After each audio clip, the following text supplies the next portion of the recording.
1971, a man from Kumasi, Ghana, in a small area called Ashtown, decides to come to America. He finds the opportunity, gets a visa, and arrives in Chicago. Whereupon he says to himself, I want to study. I want to try to obtain this American dream. And he starts to study at the University of Chicago. 2 years later, he brings his wife, Ya Amankwa. You see, this individual, his name was Kwajo Kumate.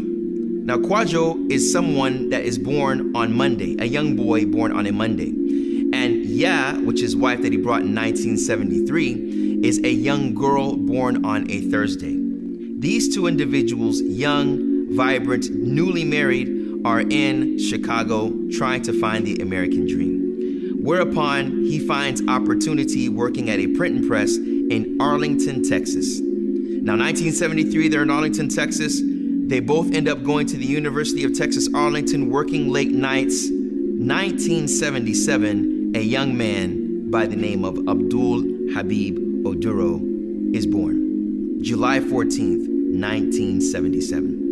Ladies and gentlemen, that was the beginning of my life when I was born in Arlington, Texas. Young, first-generation American. I was the only baby amongst a small group of Ghanaians in Arlington, Texas. And being the first baby, it was kind of like a prize. You're the first American amongst these West Africans that are coming in the 70s, around that time, because there wasn't a lot, especially in Texas. So I was someone that was the trophy, if you would, that some even told me later in my life. Well, growing up as a young man eventually took a toll on me, being that my father moved from Arlington, Texas, and my mother to Houston, Texas around 1979. Well, one of the things that happened was they decided not to speak the language too much to me.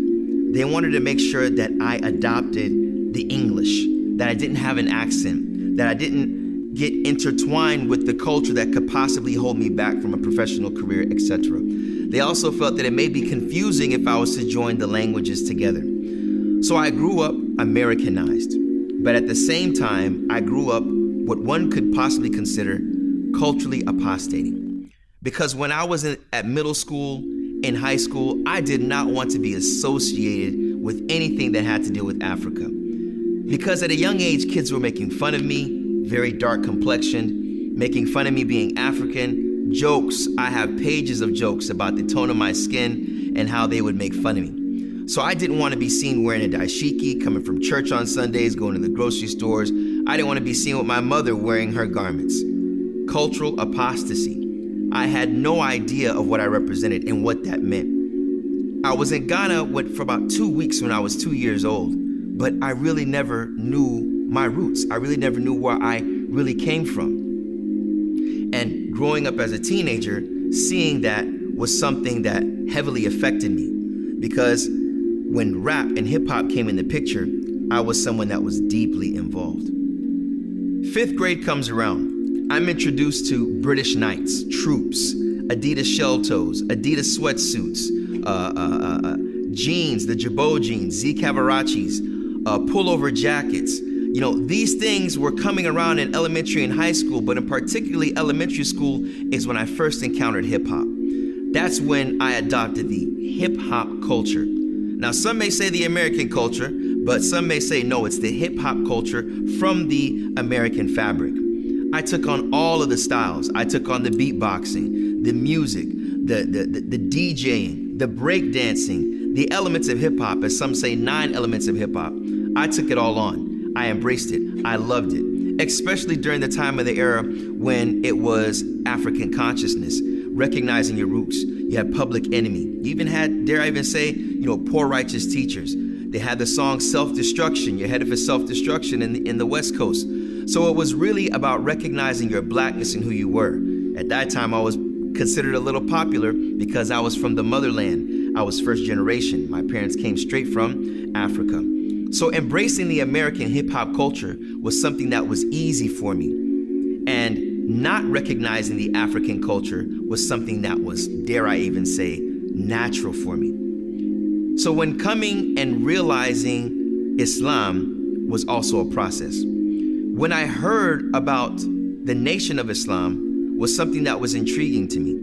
When I heard about blackness and I heard about Malcolm X and I read about Martin Luther King, that was something that I heard about and read about a little, but I didn't get too involved into. I was deep into hip hop and art because my mother was was a very spiritual woman and artistic, and my father was a very intellectual athlete musician. Waking up on Sunday mornings and seeing my father pull my mother out the kitchen and start to dance to Bob Marley, from Bob Marley and the Wailers, all the way to Andy Gibb and the Bee Gees, all the way to Earth, Wind and Fire, all of these artists that we would see and I would see growing up dancing and cheering and having a good time. So I grew up in this kind of environment of people that were spiritual and also people that loved music and the arts. So hip hop was natural for me. When getting involved in hip hop and consciousness was something that I really had a lot of involvement in, to the degree that I would go on and try to battle people in rap and hip hop and get really involved into it. Until a little before me embracing Islam, I had a lot of questions about the purpose of life. Why am I here?